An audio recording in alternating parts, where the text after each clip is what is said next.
जय माता दी। जय माता दी। आज शुभ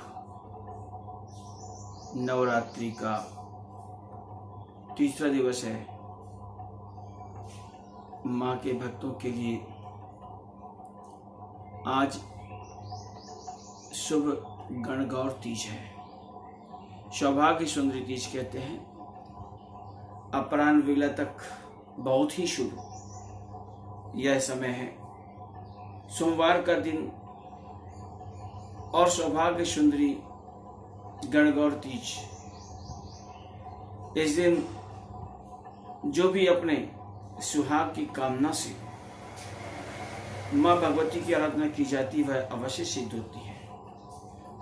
जिन कन्याओं का विवाह नहीं हो रहा है, विवाह कार्य संपन्न होने में परेशानी हो रही है, यदि वे आज के दिन सौभाग्य गौरी माता की पूजन करें और नवारण मंत्र का 21 माला जाप करें तो निश्चित रूप से इसी संवत्सर में उनका मांगलिक कार्य संपन्न हो जाएगा।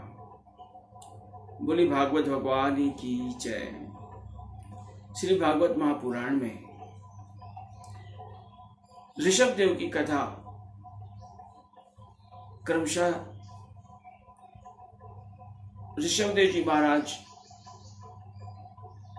जिस समय तप करते हैं और उनका शरीर छूटता है, उस समय मृग के छोने पर उनका ध्यान था, इसलिए उन्हें पुनः जन्म लेना पड़ता है। दया करना बहुत अच्छी बात है।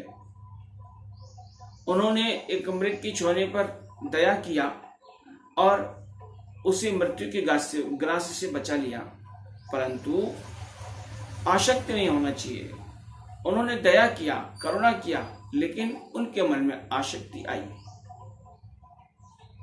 सत्संग ये कहता है कि हमें करुणा करनी चाहिए, दया करनी चाहिए, लेकिन हमें आसक्त नहीं होना चाहिए।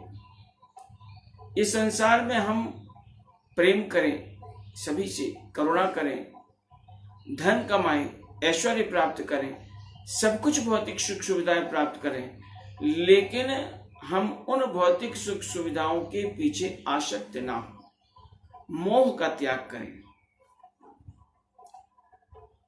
ऋषभ देव जी को अपने पूर्व जन्म का स्मरण होता है और उन्हें भी मृग योनि की प्राप्त होती है और वे गंडकी नदी के तट पर रमण करते हैं। जब उनका वह शरीर छूट जाता है तो उन्हें एक बार फिर से ब्राह्मण के यहाँ उनका जन्म होता है। तप के प्रभाव के कारण उन्हें अपना पिछला जन्म याद रहता है, इसीलिए वे बचपन से ही भगवान के श्री चरणों के अनुयायी होते हैं। समाज के प्रति अपना व्यवहार ऐसा करते हैं कि उन्हें अंधा, कोई बहरा, कोई पागल समझता है। और ऋषभ देव जी महाराज अद्भुत लीलाएं करते हैं। कभी भक्ति में विभोर हो करके और नाचने लगते हैं, कभी जोर जोर से गाने लगते हैं, कभी दौड़ने लगते हैं और कभी सो करके कहीं भी साष्टांग दंडवत प्रणाम करने लगते हैं। लोगों को समझ में आता है कि ये बीच रास्ते में सो रहे हैं, ये कहीं भी सो जाते हैं। वो सोते नहीं है, वो उसी समय दंडवत भगवान जी को प्रणाम करते हैं, उनके श्री चरणों को देखते हैं और वहीं पर ध्यान में लीन हो जाते हैं। उनके बहुत सी परीक्षाएं होती हैं। एक बार नरबलि देने के लिए उन्हीं को पकड़कर ले जाया जाता है। महाकाली के सामने जैसे ही उनको प्रस्तुत किया जाता है, महाकाली उनकी रक्षा करती है। राहुगण अपने गुरु के पास में शिक्षा लेने जाते हैं। उनकी पालिकी का एक कहार अस्वस्थ हो जाता है और इन्हीं को हृष्ट पुष्ट देखकर और उस कहार की जगह लगा लिया जाता है। लेकिन उस समय इनका नाम जड़ भरत रखा गया था। तो जड़ भरत जी कभी कूद के चलते हैं, कभी खड़े ही रह जाते हैं, कभी एक पैर उठाते हैं दूसरा रखते नहीं। तो उनके स्थिति को देख करके और जो राजा रथ पर बैठे हुए थे, डोली पर बैठे हुए थे, कभी उनके सिर टकराता है तो कभी मंदगति हो जाती है। यह देख करके और जड़ भरत को अनर्गल कहते हैं कि मूर्ख है क्या, तो इसे समझ में नहीं आता, चलते नहीं बनता, कभी भार नहीं उठाया है, और भी बहुत कुछ कहते हैं।